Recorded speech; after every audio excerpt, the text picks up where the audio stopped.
తెలంగాణలో ఏ పార్టీ ఉంటే ఆ పార్టీ పక్కన చేరేది ఎంఐఎం అని కరీంనగర్ మాజీ mayor Sunil Rao ఆక్షేపించారు. Super power party MIM కాదని దిగజారుడు పార్టీ అని చెప్పారు. ఎంఐఎం పార్టీని భయపెట్టింది కిరణ్ కుమార్ రెడ్డి అన్నారు. కరీంనగర్ ముద్దుబిడ్డ బండి సంజయ్ అని కేంద్రం నిధులతో నగరాన్ని అభివృద్ధి చేస్తున్నారని చెప్పారు. కరీంనగర్ను మరో పాతబస్తీ చేయాలని కాంగ్రెస్, ఎంఐఎం, బీఆర్ఎస్ చూస్తున్నాయని విమర్శించారు. కరీంనగర్లో అన్ని పార్టీలు కలిసి వచ్చిన మేయర్ స్థానాన్ని గెలవలేరన్నారు. పార్టీ నాయకులు నిన్న కరీంనగర్ నగరానికి వచ్చి రాష్ట్రంలో ఏ పార్టీ అధికారంలో ఉన్నా సూపర్ పవర్ మాదే, ఎంఏందే సూపర్ పవర్ అని ప్రగల్భాలు పలకడం జరిగింది.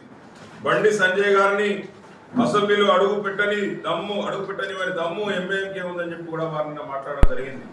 తెలంగాణలో బీజేపీని అధికారంలో రాకుండా అడ్డుకున్న ఘనత కూడా అసదుద్దీన్ ఓవైసీదట.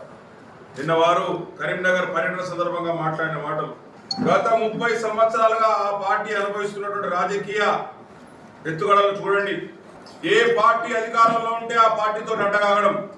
1999 నుంచి మొదలుకొని ఇప్పటి వరకు కూడా ఓవైసీ కుటుంబ సభ్యులు ఎంఐఎం పార్టీ తమ ఆస్తులను కాపాడుకోవడానికి, తమను తాము రక్షించుకోవడానికి రాజకీయ ఎత్తుగడలు వేసుకుంటూ మరి అధికారంలో ఉన్న పార్టీలతో అంటగాగుతూ మరి వారికి ఉన్నటువంటి చరిత్రను ఒకసారి గమనించుకోవాలని కోరుతా ఉన్నాం.